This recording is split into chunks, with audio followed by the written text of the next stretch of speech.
নমস্কাৰ। ছোৱালী সমাজৰ বোজা, অপৰাধী নে কুলক্ষণী? আৰে তাই যদি তহঁতৰ বোজাই হয়, তেন্তে সেই গধুৰ বোজাটো তহঁতৰ মূৰত কিয় লৈ ফুৰিছ? তাই যদি অপৰাধীয়ে হয়, তাইৰ পিছত কিয় লাগি আছ? আঁতৰি থাক না তাইৰ পৰা।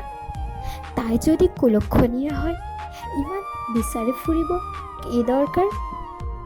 ক'ত গৈছে, কি কৰিছে, ইত্যাদি ইত্যাদি। তাইক জন্ম আনি দিছে, খুৱাইছে, পিন্ধাইছে, ডাঙৰ দীঘল কৰিছে। তাত তহঁতৰ মাত মতাৰ অধিকাৰ ক'ত? মনত ৰাখিব, সেই কুলক্ষণীজনীয়ে গৈ এদিন তহঁতৰ ঘৰৰ লক্ষীৰ বোৱাৰী হয় আৰু তহঁতৰ নিচিনা মানুহক জন্ম দান কৰে সমাজখন আগুৱাই নিয়াৰ স্বাৰ্থত। কিন্তু নাই, কি হ'লি তহঁত আজি? একোজন মস্ত ভণ্ড মানৱতাহীন মানৱ। ধন্যবাদ।